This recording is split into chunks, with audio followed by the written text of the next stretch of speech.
राजस्थान के चुनाव भारतीय राजनीति के अखाड़े में सबसे प्रतिस्पर्धी प्रतियोगिताओं में से एक है और आगामी चुनाव भी कोई अपवाद नहीं। निसंदेह अशोक गहलोत कांग्रेस की डूबती नैया को संभालने के लिए जैक स्पैरो जितने तत्पर है, परंतु सब कुछ इनके बस में नहीं है।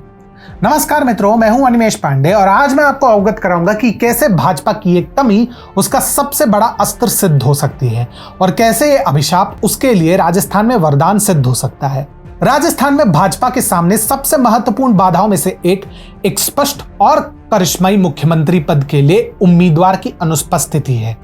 राजस्थान की पूर्व मुख्यमंत्री और प्रमुख भाजपा नेता वसुंधरा राजे सिंधिया का अड़ियल व्यक्तित्व स्थिति को और अधिक बिगाड़ चुका है। वसुंधरा के नेतृत्व ने भाजपा के लिए राजस्थान में लाभ से अधिक हानि अर्जित की है। मोदी तुझसे बैर नहीं, वसुंधरा तेरी खैर नहीं सड़कों पर इसलिए गूंजता रहा क्योंकि असंतोष के स्तर और जनता की भावना को उजागर करने के लिए जनता का आक्रोश पर्याप्त नहीं था।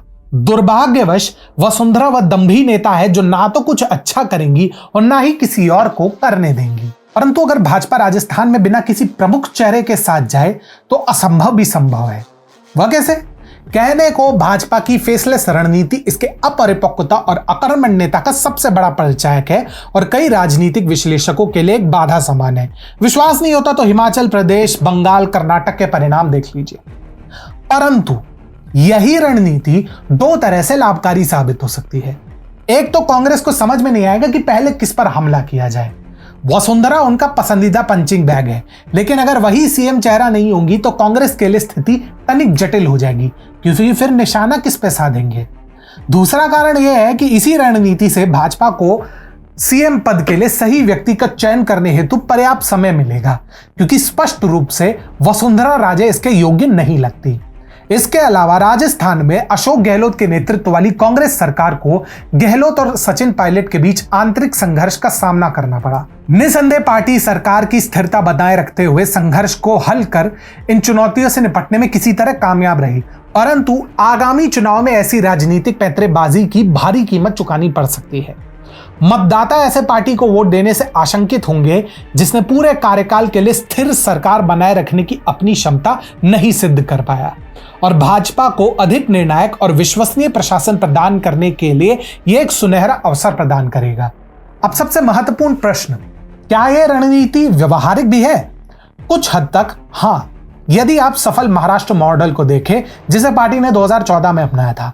महाराष्ट्र में भाजपा की अप्रत्याशित एवं निर्णायक विजय का श्रेय अभियान के दौरान मुख्यमंत्री पद के चेहरे की अनुपस्थिति को दिया गया था। राजस्थान की भांति महाराष्ट्र भी जीतने के योग्य एक दुर्जय किला था जिसमें आंतरिक कलह और पार्टी की सीमित उपस्थिति कोड़ में खाज का काम करती। इसके बजाय पार्टी ने महत्वपूर्ण मुद्दों और शासन पर ध्यान केंद्रित किया जिसके परिणाम स्वरूप चुनाव पश्चात शिवसेना गठबंधन को विवश हुआ और अंततः क्षेत्रीय और राष्ट्रीय स्तर पर एक सशक्त दुर्जय नेता के रूप में देवेंद्र फडणवीस का उदय हुआ। यह ऐतिहासिक परिप्रेक्ष्य इस प्रश्न को जन्म देता है, क्या राजस्थान में भी ऐसा कुछ संभव है? बिल्कुल संभव है, अगर भाजपा कर्नाटका वाली गलतियां ना दोहराए तो। राजस्थान में एक मजबूत स्थानीय नेतृत्व को पेश करने में भाजपा की अपरिपक्वता जोखिम और अवसर दोनों प्रस्तुत करती है, जबकि महाराष्ट्र मॉडल को अपनाने से पार्टी को महत्वपूर्ण मुद्दों और शासन पर ध्यान केंद्रित करने की अनुमति मिलेगी। इससे भाजपा के स्थिर नेतृत्व प्रदान करने की क्षमताएं के बारे में भी चिंता पैदा होगी। परंतु राजस्थान में आगामी चुनाव में जीत हासिल करने के लिए भाजपा को इन चुनौतियों से प्रभावी ढंग से निपटना जरूरी है। जनता की भावना का आकलन कर एक ऐसे उम्मीदवार का चयन करना पड़ेगा जो आत्मविश्वास जगा सके और राज्य के लिए एक स्पष्ट दृष्टिकोण व्यक्त करके भाजपा संभावित रूप से इस कथित दोष को एक रणनीतिक लाभ में बदल सकती है और राजस्थान के गौरवशाली राज्य में अपना आधार पुनः मजबूत कर सकती है।